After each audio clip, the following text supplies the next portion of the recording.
Hello दोस्तों, स्वागत है आप सभी का आपके अपने यूट्यूब चैनल अभ्यास क्लासेस बाय आरके पे।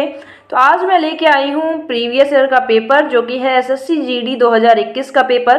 तो इसमें आज हम जीके के क्वेश्चन को डिस्कस करने वाले हैं और आपके आने वाले एग्जाम के लिए ये क्वेश्चंस आपके लिए बहुत ही ज़्यादा हेल्पफुल होंगे, तो इन्हें लास्ट तक आप जरूर देख लीजिएगा।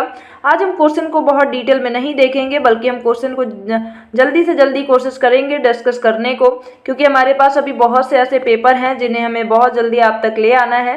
तो आइए स्टार्ट करते हैं और आज के क्वेश्चंस को हम देखते हैं। तो जो हमारा पहला क्वेश्चन है, सितंबर 2021 तक प्राप्त जानकारी के अनुसार इमैनुअल मैक्रोन किस देश के राष्ट्रपति हैं। तो ये एक्चुअली 2021 का पेपर है, तो ये उस टाइम के हिसाब से पूछा हुआ है कि इमैनुअल मैक्रोन कहाँ के राष्ट्रपति हैं वर्तमान में। उस समय तो फ्रांस के थे और इस टाइम भी 2023 है और 2023 में भी फ्रांस के राष्ट्रपति इमैनुअल मैक्रोन ही हैं, तो इसे आपको ध्यान रखना है। नेक्स्ट क्वेश्चन है हमारा, निम्नलिखित में से किस अम्ल को चींटी के काटते समय त्वचा में इंजेक्ट किया जाता है। तो चींटी जो होती है, लाल चींटी, उनके अंदर फार्मिक अम्ल पाया जाता है और जब वो किसी भी मनुष्य को काटती हैं तो वो उनके अंदर फार्मिक अम्ल को ही इंजेक्ट करती हैं। तो ध्यान रखना है, चींटी के अंदर फार्मिक अम्ल पाया जाता है। सिट्रिक अम्ल आप जानते हैं नींबू में, एस्कार्बिक अम्ल विटामिन सी का जो अम्ल है वो एस्कार्बिक अम्ल है। किसी भी खट्टे फलों में जैसे कि आंवले में, इनमें एस्कार्बिक अम्ल पाए जाते हैं। टार्टरिक अम्ल, जैसे कि अभी पूछा गया था क्वेश्चन कि कच्चे आम में कौन सा अम्ल पाया जाता है पीईटी के पेपर में, तो टार्टरिक अम्ल पाया जाता है। नेक्स्ट अपना क्वेश्चन देखते हैं कि हड़प्पा सभ्यता के अन्य शहरों के विपरीत धोलावीरा शहर को डैश भागों में विभाजित किया गया था। प्रत्येक भाग विशाल पत्थर की दीवारों से घिरा हुआ था। तो जो धौलावीरा शहर है उसे 3 भागों में बांटा गया था और हड़प्पा सभ्यता के अन्य जो शहर थे उन्हें 2 भागों में बांटा गया था। तो ध्यान रखना है, धौलावीरा एक शहर था जिसको 3 भागों में बांटा गया था। ध्यान रखना है, सिंधु घाटी सभ्यता या हड़प्पा सभ्यता एक नगरीय सभ्यता थी। इसमें एक और भी क्वेश्चन बहुत पूछा जाता है कि कौन से ऐसा नगर था हड़प्पा सभ्यता का जिसके दरवाजे मुख्य सड़क की ओर खुलते थे, क्योंकि सिंधु घाटी सभ्यता की एक विशेषता थी कि इनके घरों के जो दरवाजे और खिड़कियां होती थी वो सड़क की ओर नहीं खुलते थे, बल्कि सड़क की विपरीत दिशा में पीछे की ओर खुलते थे। लेकिन लोथल एक ऐसा शहर था, लोथल एक ऐसा शहर था, एक ऐसा नगर था हड़प्पा सभ्यता का जिसमें कि जिसके घरों के जो दरवाजे होते थे वो मुख्य सड़क की ओर खुलते थे। तो ये आपको ध्यान रखना है। और अगर पूछा जाए सिंधु घाटी की मुख्य फसल कौन थी, तो गेहूं और जौ, ये भी क्वेश्चन बहुत पूछा जाता है। गेहूं और जौ जो है ये कहाँ का, तो सिंधु घाटी सभ्यता का एक के प्रमुख फसल थे। तो ये आपको ध्यान रखना है। अगला क्वेश्चन देखते हैं। अगला हमारा क्वेश्चन क्या है कि एम्मा रादुकानु ने सितंबर 2021 में डैश को हराकर यूएस ओपन महिला एकल टेनिस खिताब जीता। और ये उस टाइम के लिए करंट अफेयर है, बट हम देख लेते हैं बस लेलाह फर्नांडिस, क्योंकि बहुत ये पुराना नहीं है तो अभी भी क्वेश्चन में रिपीट हो सकता है। नेक्स्ट हमारा क्वेश्चन है, 13वीं और 14वीं शताब्दी के दौरान पंजाब में निम्नलिखित में से कौन सी जनजाति का प्रभुत्व था। तो 13वीं और 14वीं शताब्दी के दौरान पंजाब में खोखर जनजाति का प्रभुत्व था। तो ये ध्यान रखना है, खोखर जनजाति 13वीं और 14वीं शताब्दी में पंजाब में प्रमुख रूप से पाई जाती थी। अगला हमारा क्वेश्चन क्या है, अक्टूबर 2020 में रिवर्स रेपो दर क्या थी। तो ये उस टाइम के लिए करंट अफेयर है, तो 3.35। और इन टॉपिक पे हमें चीज़ों को देख लेना है। पर प्रमुख जो वर्तमान में करंट अफेयर को हम देखेंगे तो उसमें इन सभी टॉपिक को हम बहुत ही अच्छे से कवर करेंगे, क्योंकि इससे क्वेश्चन पूछा जा रहा है। नेक्स्ट अपना क्वेश्चन देखते हैं, निम्नलिखित में से किस प्रकार के बैंकों का संचालन मुख्यतः ऑनलाइन होता है और उनका कोई भौतिक शाखा नेटवर्क नहीं होता है। तो जो नियो बैंक होते हैं उनका संचालन मुख्यतः ऑनलाइन होता है और इनका कोई भौतिक शाखा नेटवर्क नहीं होता। तो नियो जो है, इसे ध्यान रखना है, नियो बैंक, इनका ऑनलाइन संचालन किया जाता है। नेक्स्ट हमारा है, जैन धर्म के 24वें और अंतिम तीर्थंकर वर्धमान महावीर का जन्म 6ठी शताब्दी ईसा पूर्व में कहाँ पर हुआ था। तो ध्यान रखना है, जैन धर्म के जो 24वें तीर्थंकर थे वर्धमान महावीर, उनका जन्म बिहार में हुआ था। और इन पे मैंने पूरी एक डिटेल वीडियो बनाई है। इन सभी टॉपिक पे जो भी आप देख रहे हैं इन पे डिटेल वीडियो अपलोडेड है, उन्हें जाके आप जरूर चेक करिए। बहुत छोटी वीडियो में बहुत से टॉपिक पूरे इंपॉर्टेंट जो क्वेश्चंस आए हैं या पूछे जाने के चांसेस हैं उनको टॉपिक वाइज मैंने पूरा कवर किया है। उन्हें जाके आप एक बार जरूर चेक करिए, आपके लिए बहुत ही ज़्यादा हेल्पफुल होगा। नेक्स्ट अपना क्वेश्चन है कि बैंकिंग विनिमय अधिनियम 1949 की धारा डैश के प्रावधानों के तहत किसी वाणिज्यिक बैंक को बैंकिंग व्यवसाय शुरू करने के लिए भारतीय रिजर्व बैंक से लाइसेंस प्राप्त करना आवश्यक है। तो 22 जो धारा 22 है इसके तहत ऐसा प्रावधान है कि कोई भी वाणिज्यिक बैंक है, बैंकिंग व्यवसाय अगर वो शुरू करता है तो इसके लिए भारतीय रिजर्व बैंक से उसे लाइसेंस प्राप्त करना आवश्यक है। धारा किसके तहत? 22 के तहत, 1949 की धारा 22 के तहत। तो इसे ध्यान रखना है। अगला अपना क्वेश्चन देखते हैं कि निम्नलिखित में से कौन सा एक प्राकृतिक पारिस्थितिकीय तंत्र है? इकोसिस्टम है। तो प्राकृतिक पारिस्थितिकीय तंत्र क्या है? रेगिस्तान है।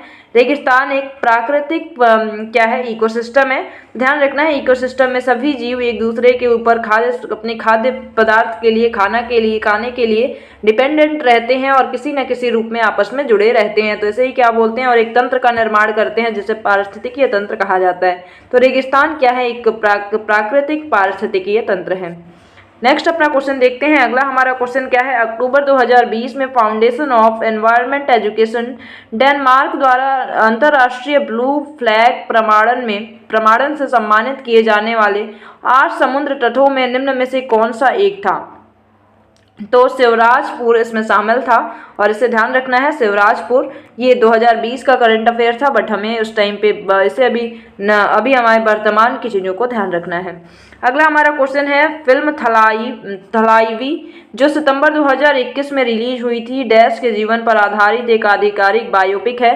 तो जो थलाइवी जो मूवी है ये 2021 में रिलीज हुई थी और जो जे ललिता जी थी इनके ऊपर ये मूवी बनाई गई थी, एक बायोपिक फिल्म थी। तो इसे आपको ध्यान रखना, जे जयललिता जी की ये फिल्म थी। अगला क्वेश्चन देखते हैं। पंजाब में मनाया जाने वाला लोहड़ी त्यौहार प्रतिवर्ष डैश के महीने में मनाया जाता है। तो जो लोहड़ी त्यौहार है वो प्रतिवर्ष जनवरी के महीने में मनाया जाता है। कहाँ पे? पंजाब में। ध्यान रखना है पंजाब का प्रमुख त्यौहार है लोहड़ी, जो कि जनवरी के महीने में मनाया जाता है। और इस पर भी मैंने पूरा डिस्कस कर लिया है। जितने भी फेस्टिवल्स हैं उन सभी को मैंने एक सेपरेट वीडियो में कवर किया, उसे जाके आप जरूर चेक करिए। जैसे मैं अगर पूछूं बिहू त्यौहार कहाँ का है? बिहू फेस्टिवल आसाम का है, तो इसे ध्यान रखना है, बिहू आसाम का है। पोंगल जो है तमिलनाडु का है। जल्लीकट्टू तमिलनाडु का है। ये कुछ ऐसे हैं जिसको बहुत बार पूछा जाता है। एक और बहुत इंपॉर्टेंट है जैसे कि हरेली फेस्टिवल कहाँ का है? छत्तीसगढ़ का। हरेला कहाँ का है? उत्तराखंड का है।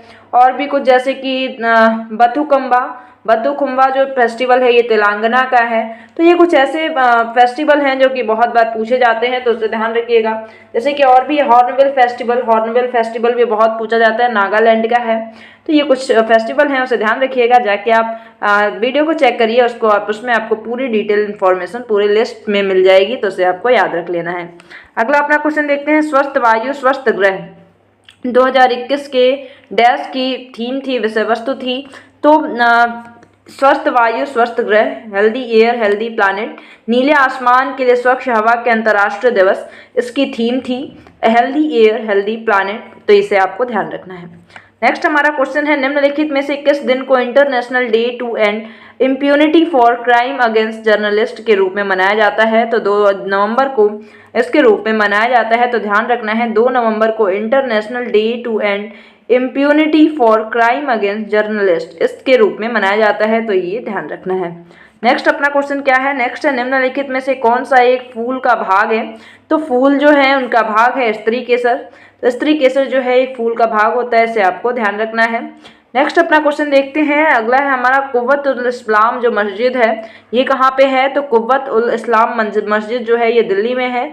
कहाँ पे है? दिल्ली में है। तो हमने पूरा मध्यकालीन भारत को कवर किया है, पूरे क्वेश्चन के रूप में भी कवर किया। उससे जाके आप चेक करिए, इसके जो इम्पोर्टेंट टॉपिक हैं सब कुछ मिल जाएगा आपको कि कौन सी मस्जिद, कौन सी मंदिर, सब कुछ किसने बनवाया, कब बनवाया और कहाँ स्थित है, सब कुछ आपको वीडियो में मिल जाएगा।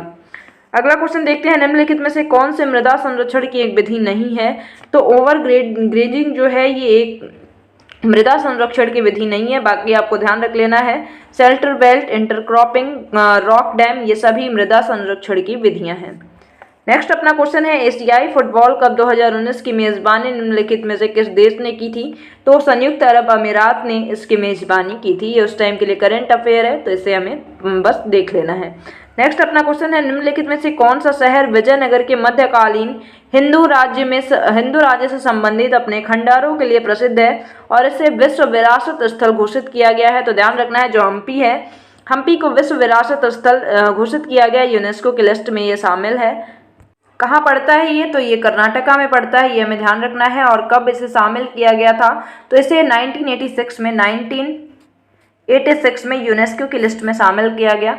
1986 में ही जो खजुराहो का मध्य प्रदेश का मंदिर है उसे भी यूनेस्को की लिस्ट में शामिल किया गया। कुछ और भी इम्पोर्टेंट जैसे कि अजंता एलोरा की गुफाएं, इन्हें 1883, आगरा का किला, अजंता एलोरा की गुफाएं, ताजमहल, इन सभी को, इन चारों को 1983 में यूनेस्को की लिस्ट में शामिल किया गया था। तो ये कुछ इंपॉर्टेंट हैं जिसे आपको ध्यान रखना है यूनेस्को के लिस्ट में। जैसे कि और भी कुछ हैं, जैसे गोवा का चर्च जो है 1886 में इसे भी शामिल किया गया था। फतेहपुर सीकरी में 1886 में, फतेहपुर सीकरी का जो भी ये किला है वहाँ का, उसे हम्पी अवशेष 1986 में। खजुराहो जो टेम्पल है उसे भी 1986 में, तो इसे ध्यान रखना है। कुतुब मीनार को 1993 में शामिल किया गया था। सांची का स्तूप 1989 में शामिल किया गया था।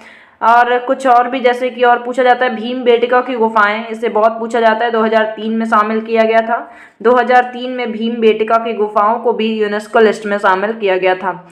और कुछ जैसे कि महाबोधि मंदिर बोधगया में जो है उसे बिहार में है, 2002 में इसे यूनेस्को के लिस्ट में शामिल किया गया। तो कुछ इंपॉर्टेंट हैं जो कि यूनेस्को लिस्ट में शामिल हैं, इसे आपको ध्यान रखना है।